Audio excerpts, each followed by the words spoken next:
তিস্তা পরিকল্পনায় কি রয়েছে? চীন না ভারত এই পরিকল্পনার সাথে যুক্ত হতে যাচ্ছে?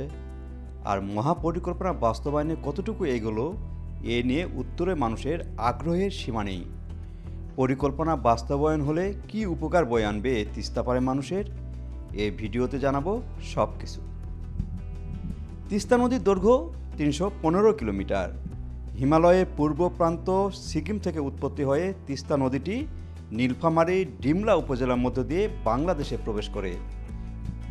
এরপর লালমনিরহাট, রংপুর, কুড়িগ্রাম ও গাইবান্ধার সুন্দরগঞ্জে গিয়ে ব্রহ্মপুত্র নদীতে গিয়ে পড়ে। বাংলাদেশে এই নদীর দৈর্ঘ্য 113 কিলোমিটার। এই 113 কিলোমিটার নদী অববাহিকায় তীরবর্তী মানুষ প্রতি বছরই নদী ভাঙনে ঘরবাড়ি হারায়। নদীর দুতীর প্লাবিত হয়ে জানমাল ও আবাদি ফসলের ব্যাপক ক্ষয়ক্ষতি সাধিত হয়। যাতায়াত ব্যবস্থার ব্যাপক বিপর্যয় নেমে আসে। প্রতি বছর ক্ষতির পরিমাণ প্রায় 1 লাখ কোটি টাকা বলে মনে করেন তিস্তা বাঁচাও আন্দোলনকারীরা। তিস্তা পাড়ের মানুষের ব্যাপক ক্ষয়ক্ষতির কারণে দীর্ঘদিন থেকে এ এলাকার মানুষ একটি গ্রহণযোগ্য সমাধান চেয়ে আন্দোলন করে আসছে। 2025 সালে 17 ও 18 ফেব্রুয়ারি একযোগে নীলফামারী থেকে গাইবান্ধার সুন্দরগঞ্জ পর্যন্ত তিস্তা নদী তীরবর্তী স্থানে তিস্তা মহাপরিকল্পনা বাস্তবায়নের জন্য প্রতিবাদ করেছেন। অবশেষে 2025 সালে মার্চ মাসে পাওয়ার চায়না তিস্তা পরিকল্পনায় তাদের প্রস্তাবনা তুলে ধরেছেন।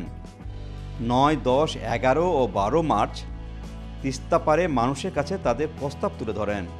প্রস্তাবনার মধ্যে রয়েছে নদী খনন, নদীর দুধারে বাঁধ নির্মাণ করে 2 লেন রাস্তা হিসাবে চলাচলের সুব্যবস্থা করা, খননকৃত মাটির ভরাট অঞ্চলে অর্থনৈতিক জোন স্থাপন করা, পাওয়ার প্ল্যান্ট নির্মাণ, প্রয়োজনীয় পানি সংরক্ষণ করে শুষ্ক মৌসুমে কাজে লাগানো সহ গ্রিন সিটি গড়ে তোলার মতো চায়না নানা বিষয়ে এই পরিকল্পনা দিয়েছেন।